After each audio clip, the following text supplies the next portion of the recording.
Hello everyone, good morning to all of you. Welcome to logic Pathshala. आज के इस video में हम कवर करेंगे 23 अक्टूबर के इंपॉर्टेंट करंट अफेयर्स के क्वेश्चंस और इस वीडियो का आपको पीडीएफ मिल जाएगा टेलीग्राम पे। अगर आपको वीडियो पसंद आए तो वीडियो को लाइक करें इसे और इसे बाकी सभी अपने फ्रेंड्स ग्रुप में शेयर ज़रूर करें। तो चलिए इस वीडियो की शुरुआत करते हैं ऑलवेज की तरह एक मोटिवेशन कोट के साथ। आज देखिए क्या है, नॉलेज इज़ पावर। देखिए ज्ञान जो है ना वही हमारी शक्ति है। सो हमेशा कोशिश ये करें कि कहीं ना कहीं से आपको जो भी सीखने को मिल रहा है उसको सीखें, क्योंकि सीखना तो कभी भी देखिए ख़त्म नहीं होता है, ज़िंदगी भर चलता रहता है और इससे बहुत ज़्यादा जो है वो हमारी लाइफ चेंज भी होती है। तो इसे अपना एक तरीके से स्ट्रॉन्ग पॉइंट बनाए, ये आपकी पावर है। तो चलिए इसी पावरनेस के साथ वीडियो की शुरुआत करते हैं। शुरू में हम करते हैं डेज। तो देखिए आज हमें कौन सा दिन पढ़ना है, इंटरनेशनल स्लटरिंग अवेयरनेस डे।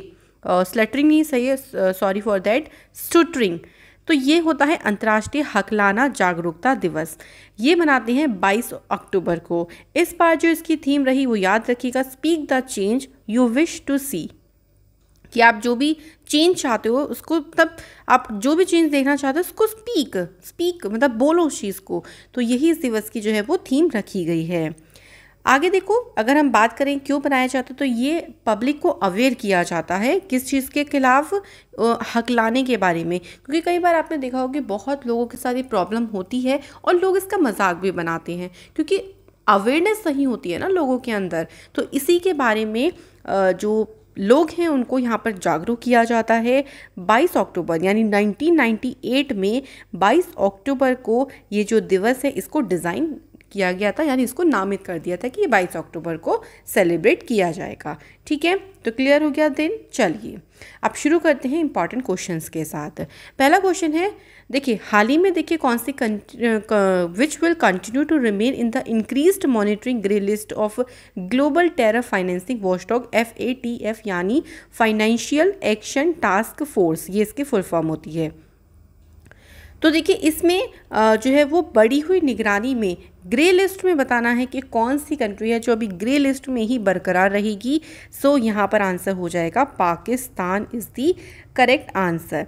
तो पाकिस्तान की बात कर लेते हैं। पाकिस्तान की कैपिटल क्या है, इस्लामाबाद। यहाँ पे पाकिस्तानी रुपी करेंसी है। यहाँ का जो नेशनल स्पोर्ट है ना, इसको वैसे तो हॉकी बोला जाता है, बट इसको पूरा नाम अगर लिखा है तो ध्यान रखिएगा, इसे फील्ड हॉकी कहा जाता है।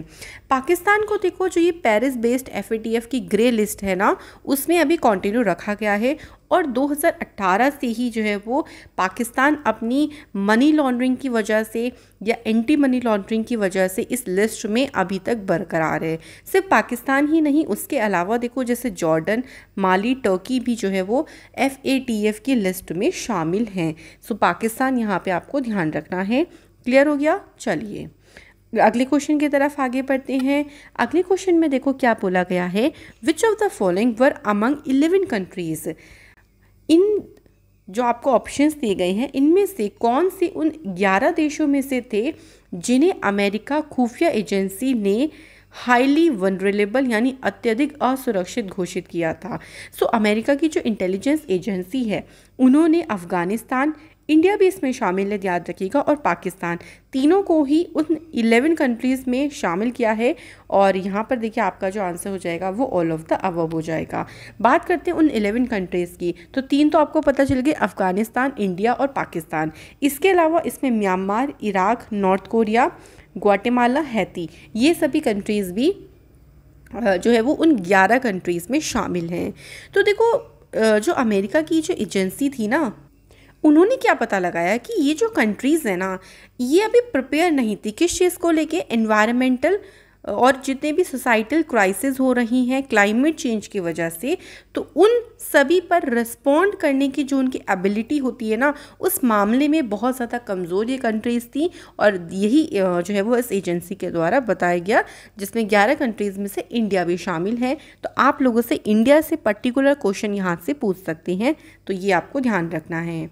आगे क्वेश्चन देखो क्या कहता है, डेम सिंडी कारो, इन्होंने अभी शपथ ली है कौन सी कंट्री के गवर्नर जनरल के रूप में। सो कंट्री का नाम अगर हम बात करें तो हो जाएगा correct answer New Zealand is the correct answer. तो ऑप्शन नंबर डी यहाँ पर बिल्कुल सही आंसर होगा। देखो याद हम इसको ऐसे कर सकते हैं, देखो कारों से हमें कार हम रिलेट कर सकते हैं, तो कार हमें नई नई कार अच्छी लगती है ना, कि एक कार ले भी लेते हैं, बट जब कोई नई कार लॉन्च हो जाती है, जैसे कोई शिमी नया लॉन्च होता है, तो मन तो करता है कि उससे लेने का, लेकिन कार ले ली होती है, तो कार को हम न्यू के साथ रिलेट कर सकते हैं, जिससे हमें ये चीज़ याद आ जाएगी। न्यूजीलैंड की बात करते हैं तो देखो यहाँ पे आपको मिल जाएगी न्यूजीलैंड की लोकेशन। ये ओशिनिया है पूरा, थोड़ा सा मैप आकर मैं आपको बता दूँ, ऑस्ट्रेलिया प्लस ये न्यूजीलैंड आपका पूरा का पूरा, ये जो पूरा का पूरा इधर का पार्ट हो गया, ये आपका ओशिनिया में आता है। सो ये याद रखिएगा। और इधर कौन सा ओशियन है, तो बात करते हैं इधर साउथ पैसिफिक ओशियन है। ठीक है, चलिए इसके बाद क्वेश्चन है, देखिए कौन सी कंट्री को अपना पहला राष्ट्रपति मिला है। मतलब अभी तक यहाँ पर कोई प्रेसिडेंट अपॉइंट नहीं हुआ था, क्योंकि यहाँ पे जो ब्रिटेन में जो क्वीन एलिजाबेथ है उनका ही यहाँ पे शासन चल रहा था। सो फाइनली यहाँ की पहली प्रेसिडेंट अपॉइंट हुई हैं। और ये कंट्री कौन सी है, तो कंट्री का नाम हो जाएगा बारबाडोस। ये बहुत ही इंपॉर्टेंट क्वेश्चन होगा, इसको जरूर ध्यान रखिएगा। यहाँ पे देखो फाइनली ब्रिटेन की क्वीन एलिजाबेथ सेकेंड का जो आपके लिए रूल था या हेड ऑफ वो स्टेट थी, फाइनली वो चीज़ रिमूव हुई है। अगर यहाँ पर पूछ लें कि यहाँ पे अपॉइंट कौन हुआ है, ये भी पूछ सकते हैं, तो शपथ लेंगी यहाँ पे डेम सांद्रो मेसोन। ये शपथ लेंगे 30 नवंबर को, और कंट्री की 55 एनिवर्सरी है इंडिपेंडेंस की, और उसको ही उसी दौरान जो है वो ये शपथ लेंगी पहले प्रेसिडेंट के तौर पर। कंट्री का नाम ध्यान रखना है बारबाडोस। तो आप पहली बार हुआ है, बार बार भी हो गए चीज़, तो चलो इस ऐसे आप याद कर सकते हो। देखो बारबाडोस के लोकेशन की बात करें तो यहाँ पे आपको मिल जाएगा, ये पूरा अटलांटिक ओशन है, और यहीं पे आइलैंड आपको मिल जाएगा बारबाडोस। इसकी जो कैपिटल है वो है ब्रिक टाउन, और यहाँ पे बारबाडोस डॉलर यहाँ पे क्या चलती है, करेंसी। ये आपको यहाँ से ध्यान रखना है। अगला क्वेश्चन है, कौन सी कंट्री ने लॉन्च किया है अपना पहला होम ग्रोन रॉकेट। मतलब उन्होंने इसे अपनी कंट्री में ही इसको डेवलप किया है।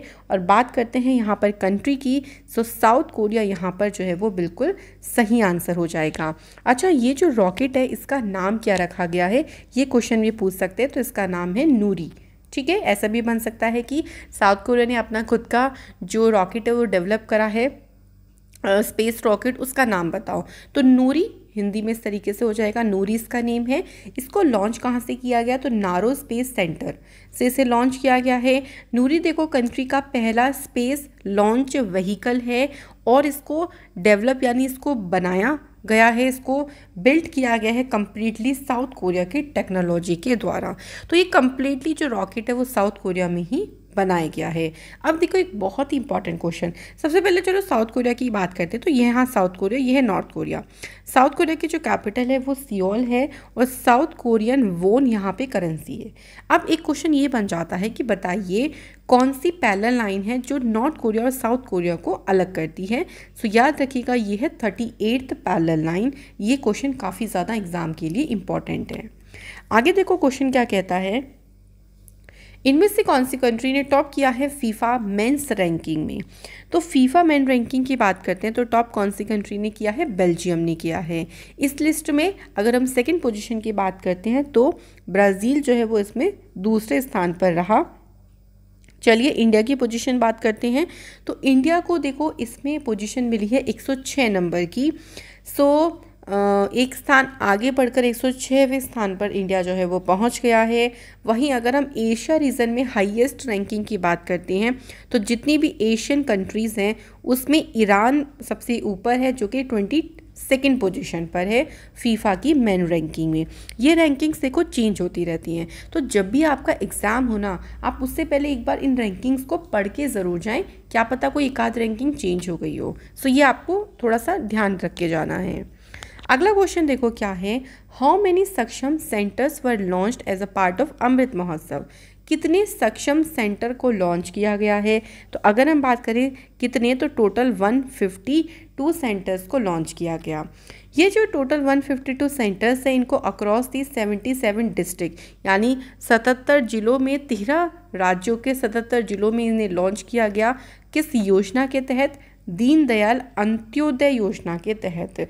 इनका उद्देश्य ये होगा देखो कि जो ग्रामीण गरीब परिवार हैं, जो रूरल पुअर्स हैं, उनको फाइनेंशियल सर्विस यानी वित्तीय सेवाओं की डिलीवरी करना, ये सारी सेवाएं उनको प्रदान करना, इनका मकसद जो है वो इन सेंटर्स को बनाने का ये है। ठीक है, तो कितने हो जाएंगे 152। अगला क्वेश्चन क्या कहता है, who address the national level conclave of Indian air force. इसको संबोधित किसने किया है। तो अगर हम संबोधन की बात करते हैं तो प्राइम मिनिस्टर नरेंद्र मोदी जी ने इसको संबोधित किया। लेकिन वहीं अगर हम इसके इनॉग्रेशन यानी इसके उद्घाटन की बात करते हैं तो जो हमारे डिफेंस मिनिस्टर है, रक्षा मंत्री राजनाथ सिंह के द्वारा बेंगलुरु में इसका जो है वो उद्घाटन किया गया। ये जो कॉन्क्लेव हुआ है ये इवेंट है जिसको स्वर्णिम विजय वर्ष मनाने के लिए आयोजित किया गया था। तो देखो जो हमारे सशस्त्र बल हैं, है ना, जो हमारे आर्म्ड फोर्सेस हैं, उनके द्वारा जो पाक आर्मी सिक्योर्ड है उन पर ऐतिहासिक जीत हासिल करी गई थी और उसी को विजय दिवस के रूप में मनाया जाने लगा। उसी दौरान इस इवेंट को ऑर्गेनाइज किया गया है। तो 2 क्वेश्चन बन सकते हैं, एक तो एड्रेस किसने किया है, तो नरेंद्र मोदी जी ने। वहीं अगर पूछें कि इसका इनॉग्रेशन किसने किया है तो राजनाथ सिंह ने इसका इनॉग्रेशन किया है। ये आपको ध्यान रखना है।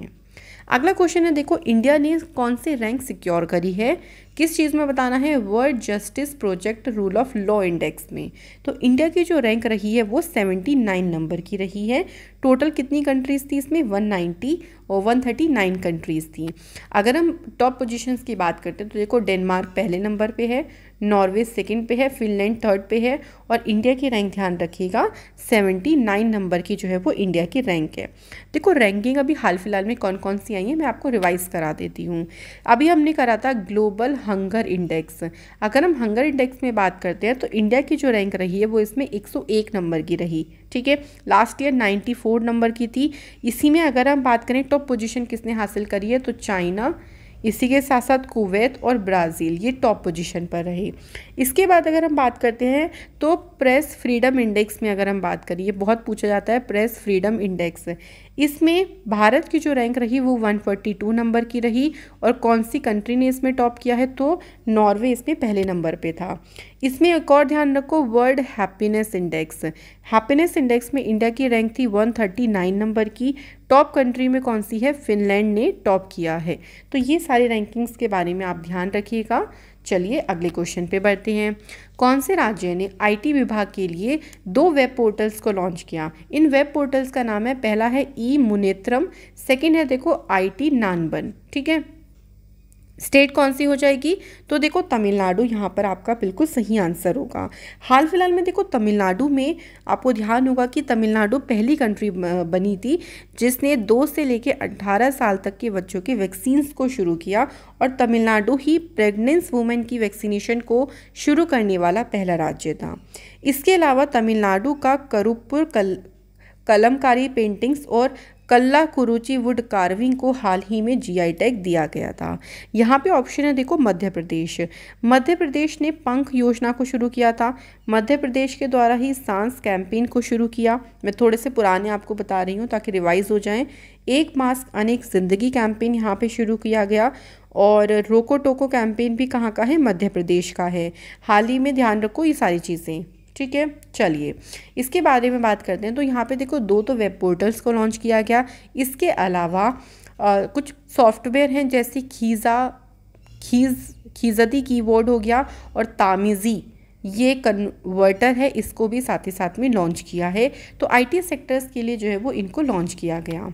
अगला क्वेश्चन देखिए क्या कहता है, my nation install selling product जिसको एक तरीके से बनाया गया है कैदियों के द्वारा। तो देखो जो राज्य के प्रिजन्स डिपार्टमेंट है ना, उन्होंने क्या किया है, कैदियों के द्वारा जो उत्पाद बनाए गए हैं उनको बेचने के लिए, सेल करने के लिए माई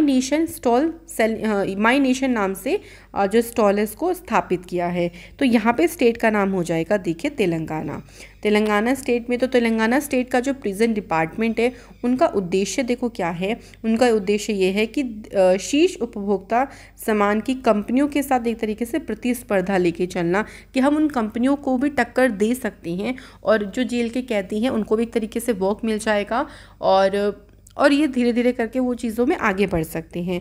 तो 950 माई नेशन के आउटलेट्स स्टेट में, पूरे स्टेट में ऑलरेडी बनाए जा चुके हैं और धीरे धीरे करके इसमें और भी ज़्यादा बढ़ोतरी करी जाएगी जिस तरीके से फीडबैक रहेगा। तेलंगाना की बात करते हैं तो देखो तेलंगाना 2014 में आंध्र प्रदेश से अलग हुआ था, कैपिटल इसकी हैदराबाद है। फोक डांसेस में देखो एक तो है पेरिनी सिवातनवादम, दूसरा है बुनालू। यहाँ पे लेक्स कौन सी है, एक तो है हुसैन सागर लेक, पाखर लेक और ओस्मान सागर लेक।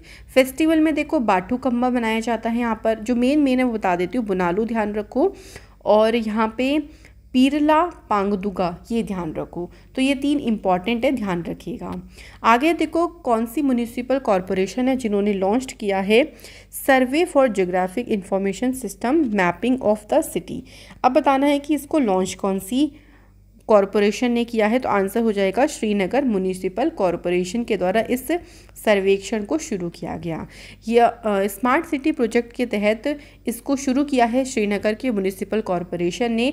इसमें घर घर जाकर सर्वे किया जाएगा, ठीक है। इसमें क्या होगा, देखो जब घर घर जाकर सर्वे होगा तो एक यूनिक कोड जो है वो उस घर को दे दिया जाएगा, जिसकी वजह से जो कि उनके जो यूनिक कोड होगा ना वो घर के बाहर लगेगा, जैसे आपका हाउस नंबर होता है लाइक ऐसा ही। और उस कोड के ज़रिए गूगल मैप के थ्रू उस घर की लोकेशन आसानी से पता करी जा सकती है। और इसी के लिए ही यहाँ पर जो GIS मैपिंग ऑफ सिटी है इसको लॉन्च किया है श्रीनगर के म्युनिसिपल कॉरपोरेशन ने। आगे देखो कौन से स्टेट की गवर्नमेंट है जिन्होंने मुख्यमंत्री राशन आपके द्वार योजना की घोषणा करी है। सो स्टेट कौन सी हो जाएगी, मध्य प्रदेश यहाँ पर सही आंसर होगा। इसमें देखो ये नवंबर में स्टार्ट हो जाएगी। इस स्कीम के तहत घर घर जाकर गांव में उनके दरवाजे पर लोगों को राशन पहुंचाया जाएगा, जहां पर उचित प्राइस की शॉप्स नहीं हैं वहां पर जाकर उनकी मदद करी जाएगी। तो ये थी हमारी कंप्लीट न्यूज़। अब शॉर्ट न्यूज़ को देखते हैं। सबसे पहली न्यूज़ देखो, पहला है पराम्बिकुलम टाइगर कंजर्वेशन फाउंडेशन को ने जीता है अर्थ गार्डियन अवार्ड। तो ये आपको पूछ लेंगे कि अर्थ गार्डियन अवार्ड किसने जीता है, तो आपका आंसर हो जाएगा पराम्बिकुलम टाइगर कंजर्वेशन फाउंडेशन ने। अच्छा, अवार्ड एंड ऑनर की एक वीडियो आपकी अपलोड हो चुकी है जिसमें जुलाई अगस्त सितंबर के इंपॉर्टेंट अवार्ड्स कंप्लीट करवाए हैं, तो ज़रूर देखिएगा। ये क्यों मिला है, क्योंकि देखो उनके एफर्ट को देख के कि किस तरीके से टाइगर्स की कंजर्वेट यानी टाइगर्स के संरक्षण में वो सपोर्ट दे रही हैं, उनका कितना योगदान है उसमें, उसके को देखते हुए इनको अर्थ गार्डियन अवार्ड दिया गया है, ये ध्यान रखना। सेकेंड है देखो एलेक्सी नवलनी ने जीता है यूरोपियन यूनियन का टॉप ह्यूमन राइट प्राइज़, तो ये ध्यान रखिएगा। अच्छा, ये जो प्राइज़ है वो इन्हें क्यों दिया गया है ये भी आपको पता होना चाहिए। तो जो व्लादिमीर पुतिन का जो शासन था उनके अगेंस्ट में मतलब उनके शासन में करप्शन के अगेंस्ट में उन्होंने जो है वो ब्रेवरी से फाइट किया है, और उसके लिए ही उनके इस इमेंस पर्सनल फाइट के लिए ही उनको यूरोपियन यूनियन का टॉप ह्यूमन राइट प्राइज़ दिया गया। तीसरा है देखो सत्यजीत रे लाइफ टाइम अचीवमेंट अवार्ड, 2 लोगों को मिला है। फर्स्ट है इस्तेबान जाबो, सेकंड है मार्टिन स्कॉर्सेज, ठीक है, 2 लोगों को दिया गया है। ये जो प्राइज़ दिए गए हैं ये 52nd नंबर के इंटरनेशनल फिल्म फेस्टिवल थे होंगे, जब कब होंगे 20 से 28 नवंबर के बीच में, और कहाँ पे होंगे, गोवा में होंगे। उस दौरान इनको सत्यजीत रे लाइफ टाइम अचीवमेंट अवार्ड से सम्मानित किया जाएगा। क्लियर।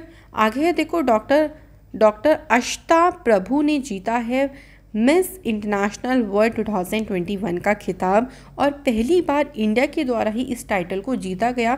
सो ये क्वेश्चन आपके एग्जाम के लिए इंपॉर्टेंट हो जाएगा, ठीक है। आगे देखो आलोक मिश्रा को अपॉइंट किया गया है नया managing director India ports global limited का। So who was appointed as a new MD of India ports global limited, तो आंसर आपका हो जाएगा आलोक मिश्रा। आलोक मिश्रा ने रिप्लेस किया है हरजीत कौर जोशी को, और उनके स्थान पर ये अपॉइंट हुए। अगला है कर्नाटका के स्विमर हैं रिद्धिमा वीरेंद्र कुमार, जिन्होंने 50 मीटर बैक स्ट्रोक में कौन सा मेडल जीता है, गोल्ड मेडल जीता है। हाल फिलहाल देखो 47 नंबर की जूनियर नेशनल चैंपियनशिप हुई है, जिसमें 50 metre backstroke for group second girls में इन्होंने जो है वो गोल्ड मेडल जीता। अगर हम सिल्वर मेडल की बात करते हैं तो कर्नाटका की ही शालिनी दीक्षित ने जीता है, और ब्रॉन्ज मेडल जीता है तेलंगाना की श्री नित्या सागो, लेकिन इंपॉर्टेंट क्या हो जाएगा आपका गोल्ड मेडल हो जाएगा। तो चलिए ये थे हमारे सारे के सारे इंपॉर्टेंट क्वेश्चंस। अब फटाफट से कल के क्वेश्चंस को रिवाइज कर लेते हैं जो कि बहुत ज़रूरी भी है। तो पहला क्वेश्चन देखिए क्या कहता है, कौन सी कंट्री ने एग्री किया है on a trade deal to eliminate tariffs on a wide range of goods. तो कंट्री का नाम बताते हैं, कंट्री का नाम हो जाएगा ब्रिटेन और न्यूजीलैंड। इसके बाद है कौन see who among the following जिसने डिसाइड किया है कि वो अपना सोशल मीडिया एप्लीकेशन लॉन्च करेंगे ट्रुथ सोशल नाम से। तो आंसर है डोनाल्ड ट्रंप। ब्रिटिश म्यूजियम जो कि लंदन में है, जो क्या चीज़ वो डिस्प्ले करेंगे इन एंशियंट ऑब्जेक्ट्स में से। तो आंसर हो जाएगा यहाँ पे नेब्रा स्काई डिस्क। इसके बाद है इंडिया के रैंक है ग्लोबल फूड सिक्योरिटी इंडेक्स में, तो यहाँ पे ध्यान रखिएगा 71। अगला है who declared crime and criminal tracking network. ये डिक्लेयर किसने किया है, जम्मू कश्मीर के लेफ्टिनेंट गवर्नर मनोज सिन्हा ने। कौन सी गवर्नमेंट है जिन्होंने रोजगार बाजार 2.0 पोर्टल को लॉन्च किया है। तो आंसर है दिल्ली। इसके बाद है वाइल्ड लाइफ एक्शन प्लान, इसको अप्रूवल कौन सी सरकार के द्वारा दिया गया है और ये पहली स्टेट बन गई है महाराष्ट्र। इंडियन आर्मी ने स्टेबलाइज किया है air space control centre for the first time, लेकिन यहाँ पर हमें बताना है कि स्टेट का नाम क्या है। तो स्टेट हो जाएगी अरुणाचल प्रदेश। तो ये ध्यान रखिएगा। नेक्स्ट है देखो केरला में अभी कितने हाईकोर्ट जजेस ने शपथ ली है। तो 4। कौन से बैंक ने न्यू डिजिटल प्लेटफॉर्म एबिकस 2.0 यहाँ पर लॉन्च किया है। तो आरबीएल बैंक हो जाएगा। The stars in my sky ये बुक किसने लिखी है, दिव्या दत्ता ने लिखी है। और फोर्ब्स लिस्ट में most influential social media star of south cinema में टॉप किसने किया है, रश्मिका मंदाना ने टॉप किया है। कल देखो क्वेश्चन आप लोगों से होमवर्क में पूछे था, national mission and edible oil palm business summit, ये समिट हुआ है गुवाहाटी में और छत्तीसगढ़ गवर्नमेंट ने सेटअप किया है एक बोर्ड को जो प्रमोट करेगा टी कॉफ़ी कल्टीवेशन को। सो प्रणवेश मेहता, सुरेंद्र कौर, आनंद मगर, बहुत अच्छा आप लोगों ने आंसर किया है। आज का क्वेश्चन देखिए क्या है, भागीरथी और अलकनंदा ये जो नदियाँ हैं ये कहाँ पे मिलती हैं, उस जगह का नाम क्या है। सेकंड है मुलामुथा जो रिवर है इसके तट पर कौन सा शहर स्थित है। तो ऑप्शंस भी आपके सामने हैं, तो आप लोग ज़रूर कमेंट करके बताइएगा। और वीडियो आशा करती हूँ कि आपकी हेल्प ज़रूर करेगी। जितने क्वेश्चंस आपको बताए जाते हैं are very very very important. तो चलिए आप लोगों से मुलाकात होगी अगली वीडियो में। Thank you for supporting the channel and इसी तरीके से आप करंट अफेयर्स और चैनल को सपोर्ट करते रहें। Thank you.